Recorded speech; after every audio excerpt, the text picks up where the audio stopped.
நாங்க ஒரு வீடியோ உடம்பு சூடா இருந்தா ஃபர்டிலிட்டி அஃபெக்ட் ஆகுமா? இல்லையா? அப்படின்றத பத்தி போட்டிருந்தேன். அதுல ஒருத்தவங்க ரொம்ப வித்தியாசமா ஒரு கேள்வி கேட்டிருந்தாங்க.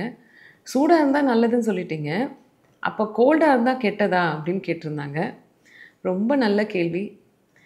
இத பார்த்ததுக்கப்புறம் உங்களுக்கு என்ன புரியணும் அப்படின்னு சொன்னா, "there are warm blooded and cold blooded மேமல்ஸ்ன்னு 2 விதம் இருக்கு." இதில என்ன ஆகும்னா, வெளியில தட்பவெப்பம் எப்படி இருந்தாலும், நம்மளோட பாடி டெம்பரேச்சர் வந்து 37 டிகிரில மெயின்டெயின் ஆகுது. ஸோ நம்ப உடம்பு வந்து சப்போஸ் இப்போ வின்டர் கிளைமேட்ல இருக்கோம்.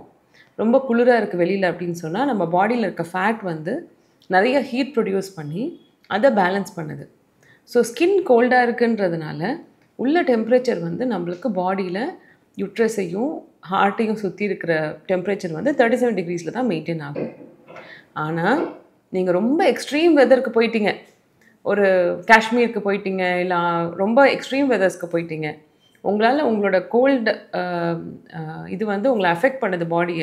உங்க பாடி டெம்பரேச்சரே டவுன் ஆச்சு. அப்படின்ற பட்சத்தில என்ன ஆகும்னு கேட்டிங்கன்னா, கட்டாயம் அஃபெக்ட் பண்ணும். ஃபீமேல்ஸ பொறுத்தவரைக்கும் 37 டிகிரீஸ்ல இருக்கிறது ரொம்ப ரொம்ப நல்லது. எப்ப வந்து நம்மளோட பாடி வந்து ரொம்ப குளிரான இடத்துல இருக்கும்போதும், நம்ம ஜென்ரலாவே வார்ம் க்ளோத்ஸ் போட்டு, நம்மளோட பாடியோட டெம்பரேச்சர் மெயின்டெயின் பண்ணிக்கிறது நல்லது. ஒல்லியா இருக்கவங்க ரொம்ப கோல்ட் டெம்பரேச்சர்ல எக்ஸ்போஸ் ஆனாங்கன்னா, இன்னும் ஒல்லியாயிடுவாங்க. ஏன்னா ஃபேட் வந்து பர்ன் ஆயி, அதோட தன்மை மாறுறதுனால.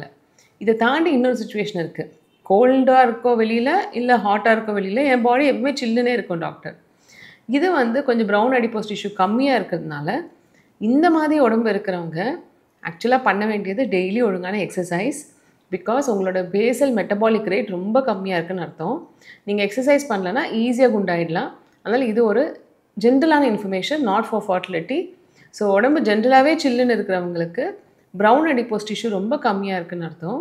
அதனால ரெகுலரா எக்சர்சைஸ் பண்ணி, நல்ல வெஜிடபிள்ஸ் அண்ட் புரோட்டீன்ஸ் சாப்பிட்டு, மெட்டபாலிக் ரேட்ட இன்க்ரீஸ் பண்ற மாதிரி you have to be doing continuous and constant activity.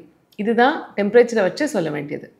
இதே ஒரு மேல பார்த்தீங்கன்னா, கோல்டா இருக்கிற வெதர் வந்து நல்லதான்னு கேட்டிங்கன்னா, சூப்பர் அவங்களுக்கு. ஏன் அப்டின்னா, ஸ்பெர்ம் வந்து டெஸ்டிஸ்ல இருக்கிறதோட ஒரே ஒரு ரீசன், பாடி வயித்துக்குள்ளார இருந்துச்சு. ஓவரி மாதிரி வயித்துக்குள்ளார டெஸ்டிஸ் இருந்தா, டெம்பரேச்சர் ஜாஸ்தியா இருக்கிறதுனால, ஸ்பெர்மோட குவாலிட்டி அஃபெக்ட் ஆயிடும். அதனால தான் விரைப்பை வந்து உடம்ப விட்டு வெளியில கீழ இருக்கு. ஸோ ஆனா என்ன பண்றோம்? இந்த காலத்தில வெயில் ஜாஸ்தி. சென்னை மாதிரி ஊர்ல ரொம்பவே ஜாஸ்தி. ஜீன்ஸ் பேண்ட்டும் போட்டுக்கிறாங்க. கான்ஸ்டன்ட்டா பைக்ல ஓட்டுறாங்க. இல்ல ஐடில ஒரு சேர்ல உட்காந்தே வேலை செய்றாங்க. தண்ணியும் அடிக்கடி குடிக்கிறதில்ல. அதனால when we are getting westernised, we should also நம்ப கிளைமேட்டுக்கு எது? காட்டன் பேண்ட் தான் நல்லது. 2 வேளை குளிக்கிறது ரொம்ப ரொம்ப நல்லது.